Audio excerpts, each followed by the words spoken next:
Hello, everyone. This is Wendy Dietzler. I'm the Director of Education and Events for Trade Press Media Group. Thanks for joining today's Industry Insight, the unique needs of healthcare facilities, access control.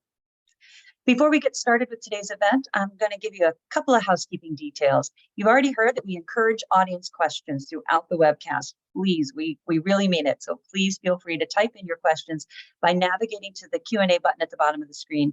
Type them in at any time. We'll try to take some as we go, and we'll certainly save some time for Q&A at the end. Our learning objectives for today's events are: analyze the software and hardware innovations transforming an array of healthcare facilities, understand the need to monitor and adapt physical security solutions, assess how forward-looking strategies and flexible infrastructures position healthcare facilities for long-term success, and evaluate the role of access control in healthcare facilities. CEUs are available for this session, and within the next 24 hours, you're going to get a link to a brief online assessment. Complete that assessment successfully, and you'll get your CEU certificate. Today's webcast is also going to be archived on facilitiesnet.com/webcasts. A big thank you to our sponsors, Brivo and Salto Systems, for making today's event possible. Now it's on to meet our panelists, John Wright and Tim Norris. John Wright leads Salto Systems Retail Solutions business practice with a focus on aligning their innovative access control technology and hardware with the evolving needs of North American retail industry. John previously served as Director of Client Development for Union Payroll Agency, District Sales Manager for Mattress Firm, and as a partner and co-founder of MJR Architectural Firm. Tim Norris is the Senior Director of Product Marketing at Brivo, leading go-to-market strategy for Brivo's smart security and intelligent automation solutions for enterprise and multifamily industries. He has more than 15 years of experience bringing products to market that solve real-world challenges at organizations including RSA Security, VeriSign, Rosetta Stone, and Gannett USA Today. Now let's get on to this discussion. Welcome, John and Tim. I'm glad to have you both here. Tim, I'd like you to say a quick hello and just give us a quick overview of what you expect us to cover today and where we're going to go in our conversation. Yeah, absolutely.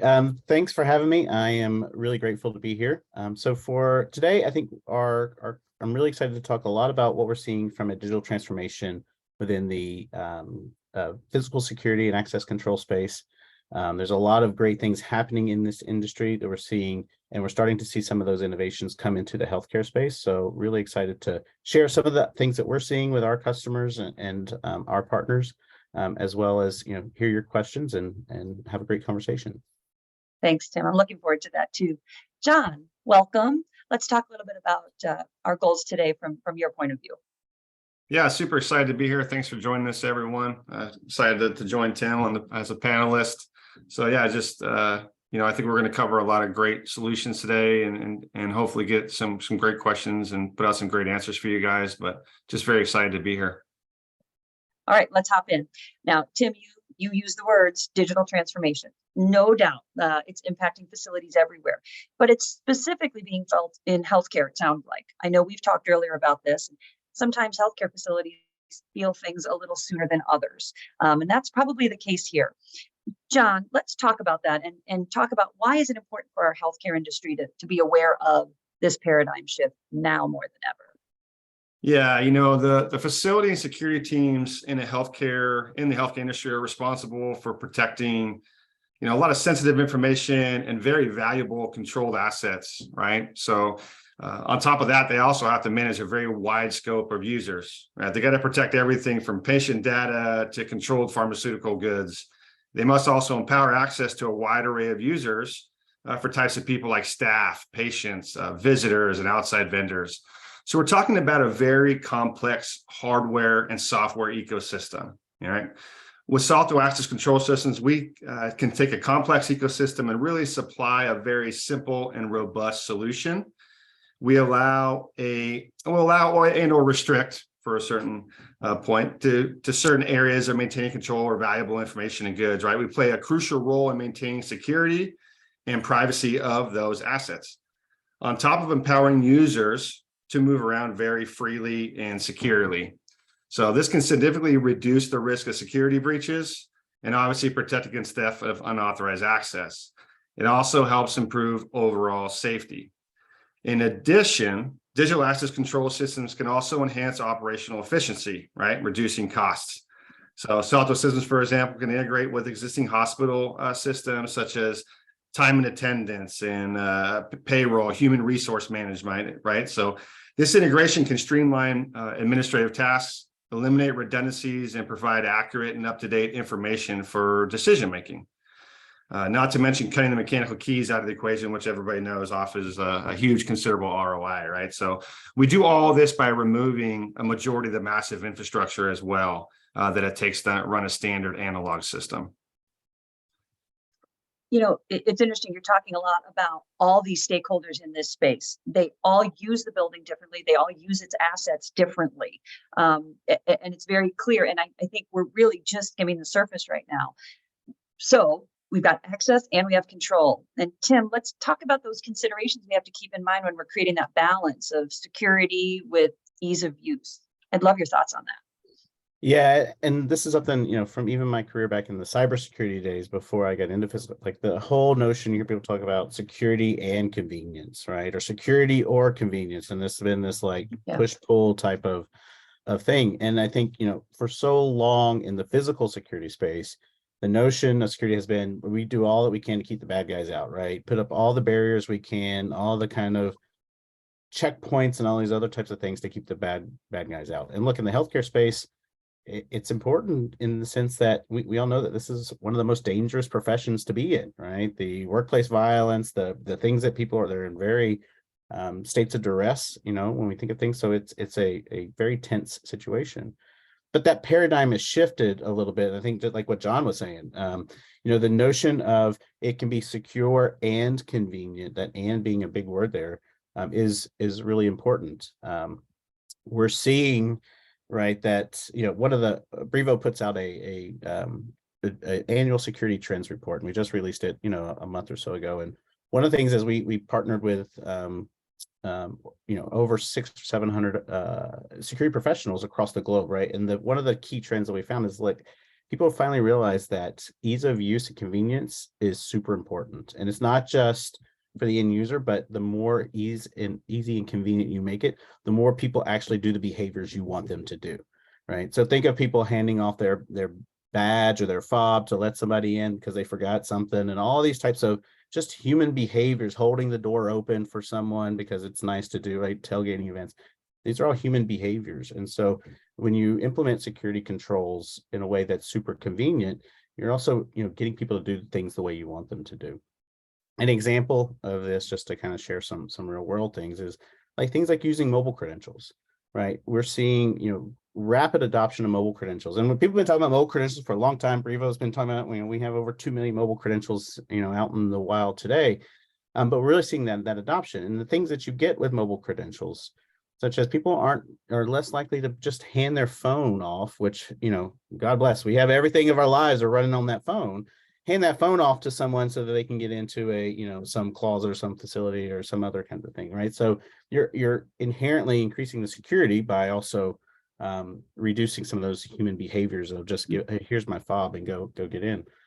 Other things is we look at adding on those additional factors, right? In some places, you know, multi-factor authentication is nothing new, and in the cyber world, right, it's been nothing new. I came from, you know, a place where we kind of invented part of that. But when you think about in the physical space, right, and using those things like the device biometrics, your Face ID, your, you know, things that you use on your phone today, it's something that people are so used to, and it's just part of daily life and how they do things. You're putting kind of that multi-factor authentication, reducing that barrier because it's something they're used to using. As a couple of examples, I think we're also seeing that other types of credentials are becoming more mainstream. And so when I say that, this is using other ways to authenticate people to enter a space. So license plates as credentials for parking facilities, right? Being able to just, you know, super easy, you just roll up and the gate knows it's you, and the gate opens and you roll right in, right? But we're able to use that with the video intelligence, video AI to make sure that those are, you know, accurate and know that it's the right car, the right person coming through. It's also more convenient. You don't got to stop, pull out your car, dig around in your purse or your bag to find your badge to get into the garage. Thinking of convenience. Face as a credential is another area I know we'll talk about in a little bit, but People using biometrics in not just those high security areas, right, where all the pharma is stored, right? It's using it in everyday use cases. And so we're seeing that be a trend. It's not prolific everywhere today, but we're seeing that become a much more adoption trend. Super convenient. If I just walk up and my thing sees my face and says, "Yep, that's Tim," and lets me in, right? So that whole notion of secure and convenient, you're really starting to see that evolve. Yeah, the word that comes to mind there is flexible. For me, when I hear secure and convenient, that and is a big part of it. John, I'd like to get your thoughts on this. We addressed what everybody knows. There's danger and risk when you're in this space, not to overstate it. But it sounds like there are so many opportunities that are emerging now that are coming out of these sophisticated technologies. So let's talk about some examples of security solutions that address the range. You talked when we were meeting earlier in the week about nurse carts, satellite offices, and there's no cookie cutter. So I'd love to hear about where you're seeing some of these solutions that really speak to the range of needs here. Yeah, we've really designed our hardware and software to be very flexible and scalable, right? So Yeah. we offer wired, online wireless, online wired, right? Offline wire-free hardware. And really we pair it with on-premise or cloud-based software, right? Which gives our customers the flexibility they need in what is a very rapidly changing landscape, right? This flexibility allows the solution to grow and scale to any part of a healthcare campus or even a network of buildings over any geographical stretch, right? So we have an all-encompassing solution that kind of varies needs for any size or area, but some of the specific ones you look at, you got guest and patient check-in in larger complexes. You have lockers and nurse carts, which I'll touch base on a little bit later. I mean, even pharmacy control, right? So this on top of all the standard access control you see of interior and exterior door applications, right? A hardware solution can cover a lot of ground, but it does it at a fraction of the cost, right? Mm-hmm. And it can scale at any pace. So it's not like if you don't hit it the first time or you want to add something in a complex, it's very easy to do with today's wireless hardware, right? Today, healthcare networks are an ever evolving and spread out facility, sometimes covering vast regions with 15 different campuses, right? In a small area of a state. The ability to link that network of facilities and give an ever-changing network of users the ability to move freely in a secure environment is a very powerful tool. Giving the facilities and security and admin groups the ability to manage it in real time very easily from an easy to access platform is even more powerful, right? So really, really cool technology that we're seeing grow rapidly. Yeah. And that real time has got to just be a game changer for a lot of places, because as we're talking about this rapid change, you don't know what's coming, but you've got an opportunity to respond with a lot more agility and being more nimble. Just a reminder to our audience, we're open for questions whenever you have one. If there's a specific industry or specific issue, I should say, within your organization that you're dealing with or that you're facing, chat it into us. Use the Q&A panel. Let us know what you're focused on. We certainly can use some of the information you give us now to inform our conversation going forward. That's what we call data. And that's what I want to talk to you about, Tim. We're talking a lot about all these solutions. We're starting to really get these robust sets of data within these systems. But without a strategy, we don't necessarily optimize that. So let's talk about healthcare facility professionals using the data in the cloud for better business decision-making, better awareness, and anything else you can tell us about. Yeah, absolutely. But before we jump into that, I just wanted to piggyback on something that John said. So, John talked a lot about sort of in the trend that we see is, right, the patient care is moving closer to the patient. So these whole notion of like satellite offices and all that stuff, a lot of M&A and M&A fold-ins, right, which has whole different sets of technology. And so you started that last section with John around flexibility. And I think one of the things for folks who are listening in that's really important is the flexibility absolutely is key. And there are a number of, when you think of access control and even legacy, or you're looking at modernization, a lot of these providers are really much kind of that walled garden approach, right? And that doesn't really work when you're talking about, as John said, like campuses plus, a whole region worth of connected office, and we know that security operations team really want to have visibility across their largest set of assets. So Yeah. I think one of the things to really, focus in on is, with whatever provider that you look at, obviously I'd say, choose Brivo or Salto, but look at what that flexibility is, the ability to use and integrate across, a variety of those sets of hardwares, the different types, even within a specific a specific manufacturer. Like Brivo, we've been partners with Salto for a long time, right? And we work with a lot of things, but there's also the other manufacturers. You're going to acquire things that have a bunch of legacy stuff in there, and you don't necessarily have the ability to rip and replace because it's super expensive. So I just think that's an important point to think of when you're evaluating what to do in modernization. That flexibility is really important on plugging into those existing hardware solutions that make sense. So I just wanted to mention. Yeah, I appreciate Great that. point. That's an opportunity to talk with, pull back on the conversation with other with other members on the team. John, Yeah. you were going to say something there? No, that was a great point. Yep. Yeah. Good job. So you were talking about data, and I Yeah. love to talk data. I I know. fancy myself a marketing guy who also pretend to be data nerd. Okay. And so there back in the day, I'm going to date myself a little bit here and say data is the new oil, right? And I know that dates me a little bit, but when we think about the proliferation of data and what we're able to do and harness with data to make intelligent business decisions and improve operations, like the time is really now. And a lot of times in our world, sometimes I'll say it for maybe I'll get smacked on the table here, but the access control, the physical security space have been kind of lagging in a lot of things. And people think of data as, okay, yeah, there's users and I have some access events and there's a door jar, a bad credential, and like that's to the extent of what they're thinking.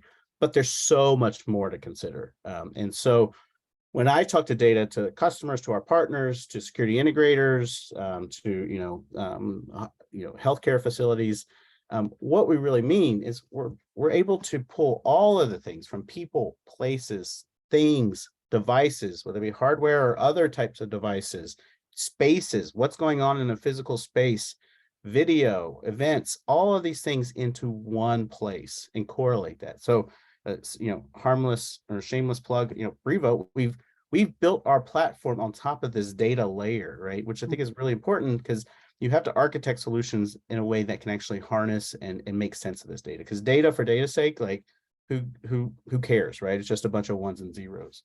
What we're doing is being able to correlate that data into a single BI tool that allows not just the data nerds or the ones who pretend to be data nerds like me, but security professionals, the C-suite, other folks to look at dashboards, simple visualizations of that data to answer the questions that they have. And so some of those questions we see recently, especially look at like corporate HQs where, hybrid work is a thing, not so much obviously in the practitioner area of the healthcare sector, but in other places, how much real estate do I need in my corporate HQ? What is the usage? How are people actually utilizing the spaces?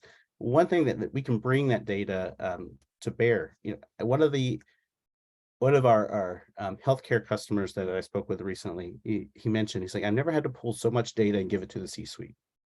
In like a 20 plus year career, right? And so that's just an anecdote to say, look, there are people who are looking and understand that there's a lot of value in the access control data to understand what's really going on in the spaces. Yeah. The other side of the data piece, though, is not just like being able to do stuff with it and sort of see the run some reports to see some analytics and that kind of stuff.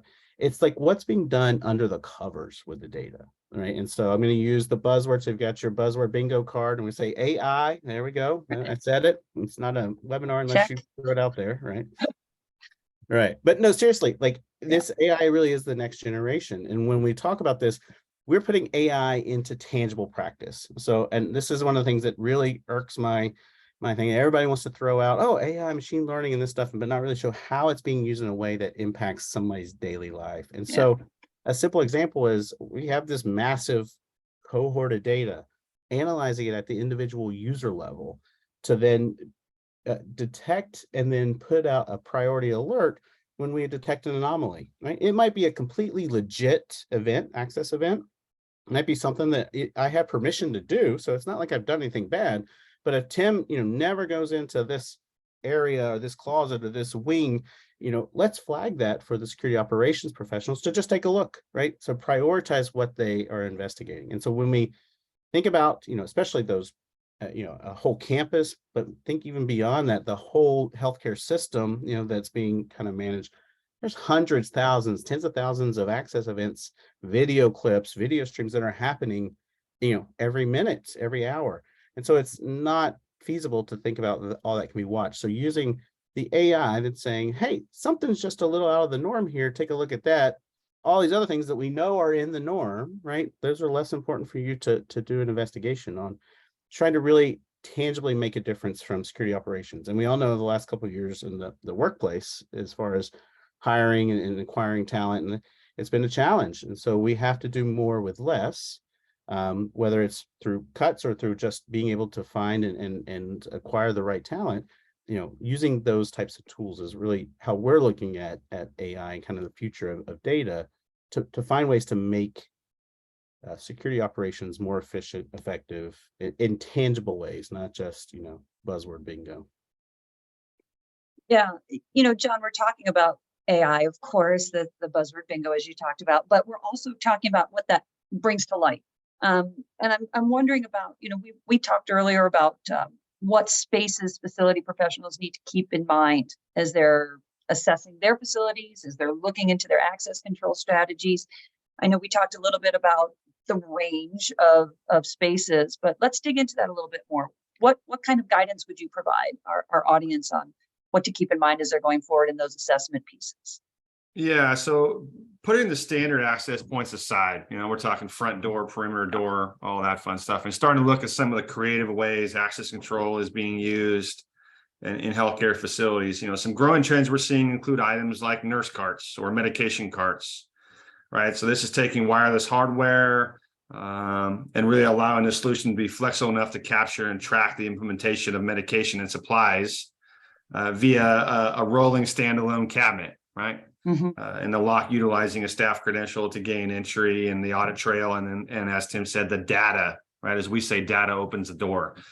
So that's a really big growing trend. We also have employee and visitor lockers, right? The growing use case is helping facilities and security managers everywhere supply a secure and easy method of personal property storage with little to no management on some of the solutions we have, right? Staff lockers, very well-known use case, but allowing visitors to check into lockers is a heavily growing segment. Yeah. You can think of places like aquatic rehabilitation or cellular free zones within hospitals where a patient or visitor requires some type of secure storage. Yeah. And then also knowing that they're not smuggling in the cell phone to the area that you don't want them to have a cell phone, right? So server locks, and we have a bolt-on wireless lock to secure servers or critical IT racks and infrastructure. Outside padlocks, right? IP65 rated padlock with full solution capabilities to lock any gate, roof hatch, electrical panel, water supply, right? So we're taking and making critical infrastructure access a breeze. Universal terminals that integrate into visitor management systems utilizing mobile QR barcode, right? Or even a complete new visitor access management from ground up with the Bluefield technology. So you have a lot of these crazy emerging technologies all leading the charge. And you see a lot of creative ways that facility managers and IT execs or even security managers bringing into their spaces.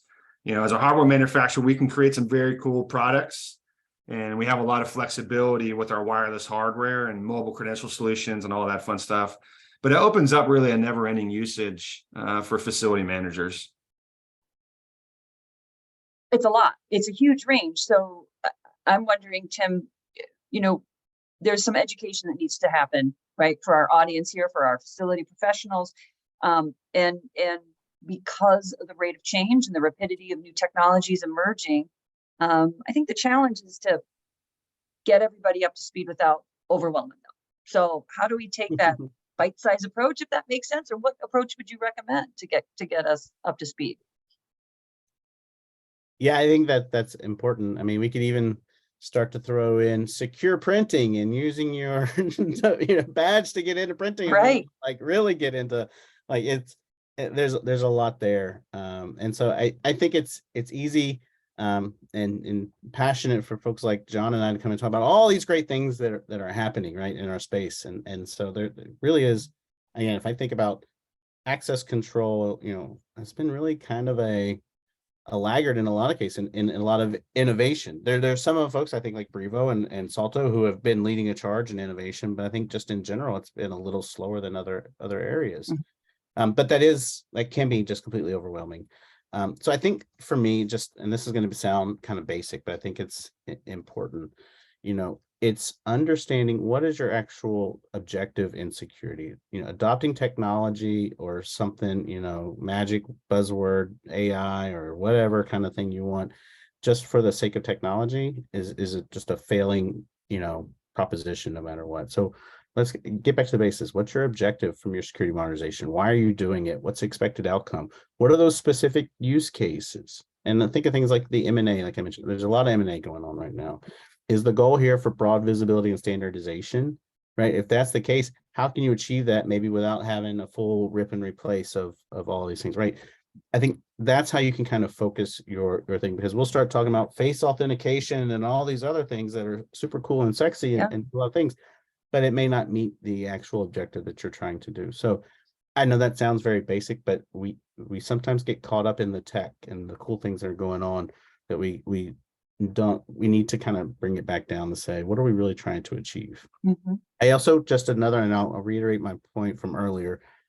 I think the flexibility and the openness that we've talked about before are super important. Those walled gardens, get you stuck, those vendor lock-ins and inflexibility. So, as you're thinking about what your strategy is, whether you're going to, do secure printing or, nurse carts, and like, what is the flexibility, that openness to be able to, to protect yourself, right? And have the ability to flex and move as you need to. Yeah. I see a question coming in, but Lorna, I'm going to ask for your patience because I want to give John a chance to bite at the apple about, your recommended approach for this implementation piece. I would imagine you're going to echo some of what Tim says, and I'd like to hear your view of that as well. Yeah, so similar. I mean, Tim kind of hit it on the nose, right? You start with what is your standardization for access? Are you, and really what are the different stages of that? It's never going to be, this is our grand umbrella that we're going to come in and we're going to achieve all these things. You're taking off very small bite-sized pieces of access control and slowly adding up to a system that you're happy and you can function with, right? You can't just build Rome in a day. So really you're coming in and saying, we want to have a robust standard staff access scenario. Sure. Perfect. That's step one. Step two is coming in. Okay, now we're going to tackle visitor management, right? Step three is, okay, now something's not working in step one or two. We need to go back and relook at this. But when you have the flexibility of the hardware and the flexibility of the software to integrate into different paths, you set yourself up for future success, right? And what I mean by that is using something that's not completely proprietary from one to another. When you do that, you're really, putting yourself in a corner and not allowing yourself to move forward with a new. At that point, you're doing what Tim says, you're ripping and replacing. And an infrastructure like a hospital or even medical office building network, it's extremely expensive, right? So come in with an open mind of things are going to change and they're going to continue to change. And when they do change, we're going to be ready for it because we've taken a flexible path for hardware and software. Yeah. If I can I just, and I absolutely agree with John. I think the other thing is really understand who your partner is, right? A lot of this goes through the security integration channel, right? And so making sure you have a partner that is open and flexible, who's not scared to ask the questions. We have all of these locks, right, in this facility. Will it work with this access control, or can we make that integration to kind of help make it easy for you? I think that's a really important part. In my experience with some folks will want to try to push towards their preferred brand, and but you got to have that security integrator that's also open to helping you solve those problems, especially when you think of like the standardization without having to do the full rip and replace and those kinds of things. So I think that's a really important piece, is the security integrator plays a key role in this space for everyone. And so having the right kinds of partners there to meet whatever goal it is that you're looking to do. Yeah. Okay. Let's take a step back for a moment and look at this question that came in from Lorna. She's specifically asking about power outages. So we've got these systems in place. Here we are in the cloud, or a combination of hardware and software, and the power goes out, and this location doesn't have a backup generator. I'm going to pretend I'm an NBA rep and I'm throwing up the jump ball, because I'm going to ask one of you guys to take the question. What do we do? What happens when that power goes out and there's no backup generator? I can answer from a hardware side. Okay. So with a majority of the Salto locks, we are talking about battery operated wireless locks, although we do wired readers. The key thing is the locks themselves and the system itself running through the IQ. The locks are going to work with a certain amount of credentials on site all the time, because the power is coming ultimately from the door, and the credential is empowering the system. So it changes slightly when you go from a cloud system to an on-prem system. I'm not going to get into all the weeds, but that's one of the beauties of having wireless locks, right? And on top of being able to come in and retrofit any building with a wireless lock. So that's really where Salto's, 90% of our locks are operating around a wireless and battery operated lock. Some scares people. Oh no, batteries, how do I maintain those, right? I mean, when you're getting 3 years of usage, 130 to 160,000 openings per lock, they last a long time. And you always have the data, as Tim likes to talk about, of what lock is where with what battery, right? So that's the beauty of some of the newer technology that you're going to find with the hardware. Mm-hmm.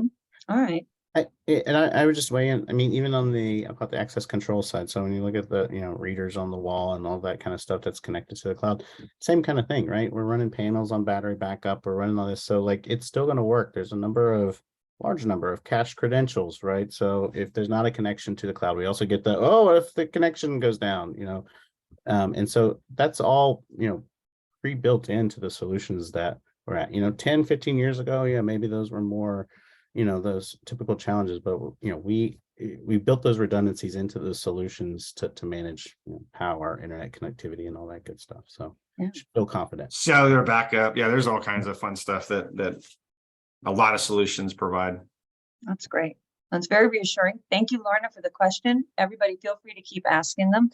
I'm going to jump back a little bit, because we're talking a little bit about rip and replace. We're talking about new and emerging, but maybe we want to talk a little bit about sustaining, best practices for assessing the current state and, assessing an installation or, a new update. Let's talk about what kind of, priorities, or what kind of checklist you guys would recommend to make sure that the system that's been placed is still meeting the needs and is working as intended. Tim, do you want to speak to that?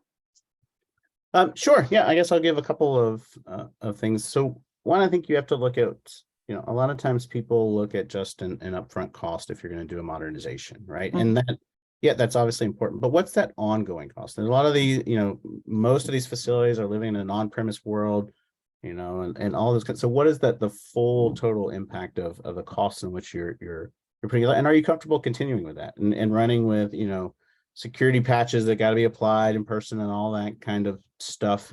That's one thing I think to really consider. I think we see a lot of folks moving towards migrating to the cloud from an access control perspective, but not just because, I want to move to cloud for access. The whole entire operation, right, is moving to cloud-based solutions, right? All of our employee and contractor data is living in Workday, which is a cloud-based solution. Epic, right, running in the cloud, and other things are important pieces. So it's just that evolution that we're seeing people, and it's a lot of those same arguments I would say with that. The other thing is, I think you have to look at just because it ain't broke doesn't always mean it ain't really broke. And so an example that I would give that is, a lot of folks still out there using old Prox cards, right, for credentials. Prox is, I'm just going to say it, I'm going to use some colorful language, it's crap. Right. You can take this thing down to the grocery store and get it cloned for, $25, $10, whatever it is. So like $5. Yeah, there we go. $5. And so you have to think about, okay, if security is really important to me, while Prox was great at one point in time, right, and as far as serving a purpose, it's really outdated and not really secure for you now. So starting to think about, is it time for me to upgrade, just knowing that technology has evolved enough where I'm actually leaving myself vulnerable in some places. And those are, I think, some we get in a lot of a habit. I think that we've had this system for a while, ain't broke, don't fix it. But you have to look at what the vulnerabilities are as the technology evolves. So I don't know, that's one way. Another way I'd look at it too is the integration piece, right? So a video, we haven't talked about video here yet, but video surveillance is part of the overall access control solution. And a lot of times we're sitting in two different systems, right? And not connecting access event to the video feed of what's going on and those types of things. A lot of great innovations that are happening in video, but in a lot of cases, it's still living in two worlds and not connected. So, how can you make that security operation easier, more effective? By combining those two in kind of that more singular solution, or at least connecting them through an integration, right? So that you have that connectivity. So it's a lot of those, like, how do you just make life easier in my opinion, and making some of those connections is important. So I don't know what do you think, John? Yeah, I think we have a hashtag now from Tim. I want to see if you can top it, John. I'm not going to repeat it, but we know. Yeah, so a lot of it is people come in and develop and design these systems without really taking into consideration the people that use it on a day-to-day basis, right? These are the people, the admins, people who are more or less overlooking the entire project. But getting out there and talking to the people who actually use the access control system on a day-to-day basis, your outside vendors, right? Your janitorial services, outside contractors, anyone who's using the system, ask them, what do you like about the current system? What do you dislike about the current system, right? Get real feedback about what your approach is and what you're trying to solve by the person who uses it. Because a lot of times the people who are making the decisions aren't necessarily the ones using it on a day-to-day basis, right? If you could add anything, what would you add? What could I possibly do for you, and see where it goes? Because you'll be surprised, you'll get some answers back where you never thought about that. A perfect thing that I heard the other day was we talked about mobile credentials. Admins were like, mobile credentials, mobile. Everybody loves them. Why? Cost is very low, right? There's no physical credential to keep. But there was a specific guy on the phone who said, hey, I use my credential about 500 times a day, right? He overlooked the entire janitorial service. And he said, every time I have to pull out my phone,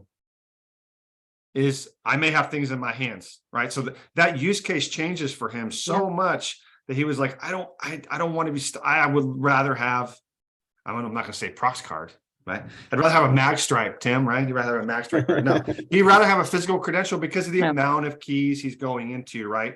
So then we start to talk about usage of credentials and how about he doesn't have to touch anything? And there are mobile credentials where we can start to go down that route with, are you in the proximity of the lock and all that fun stuff? But even introducing things like a wristband, right? Can drastically help a specific user over another one. So just get out there and really get a better understanding of what you're trying to achieve with your users and what they're ultimately what they want to see in the system is very beneficial. Yeah. We talked, I think these are such great opportunities for me to ask a few more questions. So I'm going to get greedy here. I know if anybody else has a question to ask, throw it in there. We'll get to it. But we talked a lot about getting feedback and perspective from them on what they're looking for. What about what concerns them about new technology? What are some of those common refrains you might hear from potential perspective from clients who are saying, I want to do this, but what's the but, if you may? John, what are you hearing, or what do you think some of those more common obstacles might be, and how can we get past them? Yeah, the big buts, and Tim touched on it a little bit earlier and thought he did it very well. Biometric and facial recognition. Yeah. Right. Okay. Heavily used in other areas of the world, heavily leaned on, very secure. In North America, you find a lot of pushback, I'll say. It's here. The technology is here. We know that. The technology can be used. The key thing is the users aren't always totally open to it and don't fully understand it, right? They don't understand that obviously none of your biometrics can be stored, right? Or taken, that you constantly have to control it. And we can sit and have the conversation about how it's on the credential, and the credential, it provides the bio and all that fun stuff. Users don't know that when they're using it. They're just reluctant to want to use it for that reason, right? So those are two things and two areas I think that we all constantly have conversation. We are headed there, Okay. but Mhm. people do it reluctantly. And then we as a security side want to go, absolutely, biometrics, facial recognition, Yeah. you can't beat it. But on the flip side, the user is pretty reluctant to want to jump into that pool. So More education needed. Yeah, Yeah, And, Tim. and I would agree with that wholeheartedly. I think then when you have the conversation that says, when you pull out this thing and you want to read your email, does it look at your face? Did you give them consent? Right. And so there's this perception issue, I think, of what people do in their daily life versus what they see maybe in the workplace, which, look, they have legitimate concerns and all Yeah. that kind of stuff. But I think we're seeing that shift. And I also say, and again, this might be a controversial, but I also believe it's a generational thing, right? As you look at, in our trends report, 64% or something like that of the workforce will be millennials and Gen Z by 2025. That's not 10 years from now, that's 2 years from now. All right. And so the notion of what I'm comfortable with as that, that audience versus, other groups, that is a dynamic just in the demographics of the workplace, I think, that we're seeing. So the adoption, I think you'll see accelerate as that demographic shifts a little bit. Well, as a mother of a 15-year-old who can't get her kid off of Snapchat, she is very comfortable with biometrics going forward. I'm going to say the future looks bright.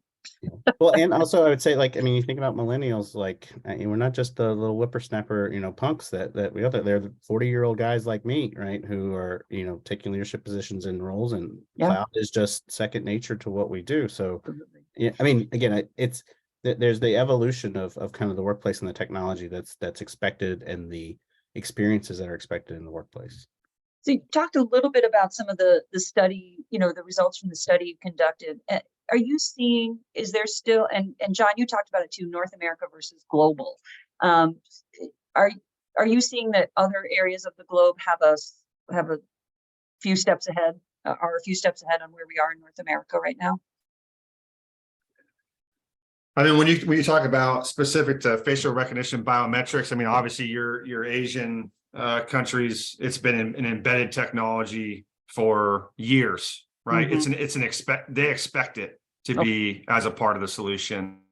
You're starting to see it much more here. I mean, obviously, when we go to high secure areas, because when you go to an airport, if you think that there's not facial recognition tracking you as you move through the airport, you're wrong. There is, for sure. Yeah. Right. You're starting to see larger cities. It's all over and used by police forces all over the place. So I'm not saying that it doesn't exist. When you start to bring it up and have the conversation about it and try to make people aware of it, then that's when you start to see a little bit of reluctancy there. Right. So, outside of, obviously there's a lot of laws in place about what you can and can't do with the storage of someone's biometric and facial recognition. And we see that in the EU constantly, but the EU uses biometrics even more than North America does. And they were kind of the leader of those changes. Right. So, you see different technologies everywhere you go. I'm going to Germany this week. I'll see a ton of different technologies this week coming up that are totally different from what I'm used to in North America. Okay. Interesting. Well, Tim, I want to hear what you have to say on that. And then we'll just see if there's any more questions, because we want to make sure that we've got a chance to answer any that come in. Go ahead, Tim. Yeah, I would say there's on sort of the flip side of where there's more adoption of things in other regions of the world. I'd say adoption of a cloud in the security space, certainly a little more mature here in the States versus once you go over into Europe. And so that's still continuing to sound the drumbeat as far as the advantages of that transformation to the cloud and what's going on. So I think there's accelerations in some places and some things, and then there's catch up in other areas. Yeah. And the integration, to your point, Tim, the integration tends to be heavier in North America. We talked about in our conversation earlier this week, we all play in a large sandbox. And everybody knows everyone, right? I'll probably see Tim at every event I go to now just because I know his face. But the whole point is here in North America, there's a lot more shared knowledge with integrations between one company to another, which only helps the end user in all reality. Yeah, that's absolutely true. Well, we're at about the 45-minute mark, so I'm just going to remind everybody one last chance to ask some questions. Please don't hesitate to let us know if there's anything we can help dial in for you. But as those questions may or may not be coming in, I think we've done a really thorough job already addressing a lot of the things that they probably came in the door with. So I'm going to turn it back to John and Tim for just one more question. Talked a lot about technology, what's here, how quickly it's changing. And I have a sense you guys have even more insight into what's ahead. Tim, I'd like to hear what you're excited about when you're looking down the road, when you're seeing where access control is going. What gets you going when you start to think about what opportunities are still out there? Yeah, I'd say there's a couple of things. Some of them we've hit on, but Yeah. I think the whole notion we just talked about a little bit, biometrics. I think that is like I said, it's not ubiquitous everywhere. There's a bunch of solutions out there, and some do some different things, and we have to get through the privacy and consent type of discussions and applications. But I see that as a big growing area, the outside of what has traditionally been that super secure space, right? And so we think of an OR surgeon, right? Instead of having to pull out their badge or their phone to, tap a reader to get into a space to walk up, they've already scrubbed in, they got their hands in the things, right? They look at the reader and it lets them in, right? There's real practical use cases that, not just convenience, but it's more hygienic and those types of things. I think there's a lot of opportunity that we'll see coming in over the next few years. I also video, I think video is a mature marketplace, but there's a lot of things going on in the video space. And so when you combine that with the sort of holistic access control and security thing, AI and video, again, I'll use that buzzword, but real things. So search, I want to, somebody reported somebody in a red shirt and a black hat, just type that into my video system and see all the clips so I can try to identify, like optimizing, how we do investigations and things like that. I think is another critical area that's combined with access control, right? As in the world, this has lived in two very separate spaces. You're seeing that convergence a bit more. And I think I think you also are seeing the phone really being the essential part. So John brought up visitors and brought up, how we manage visitors. In a lot of cases, that's being regulated as far as tracking and managing visitors, but you need to make that a very simple, easy experience because people are coming into a healthcare setting, all degrees of technology background and experience and knowledge, right? From, my grandma who doesn't operate a FaceTime to some whippersnapper, your 15-year-old, it's a Snapchat junkie, right? And so having those experiences and things largely going to be driven out of mobile, but also are going to need to be super simple and super easy to cover the wide best. And people are coming in various stages of duress, right? And if you think of it in a hospital environment. So yeah.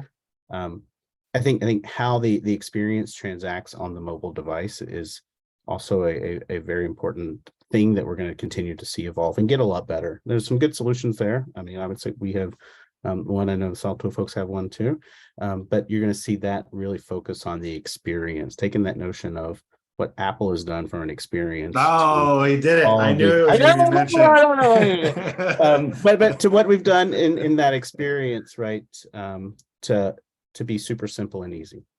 Yeah.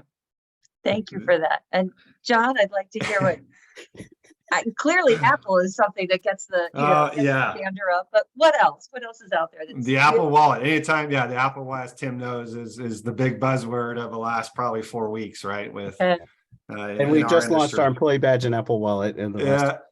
So it's a big conversation because it's kind of a credential that's used widely amongst a lot of people, right? So we're at an interesting place as a society. Technology is changing at a pace that we've never previously experienced. It's happening very quickly, lots of new tech very fast. How we interact with technology is changing, and how embedded technology is in our lives changes. You talked about grandmother versus 15-year-old. One didn't have embedded technology, the other does. What separates Gen X from millennial? Millennials had technology embedded in their life from high school on, right? That type of scenario. So whether you had it before or after.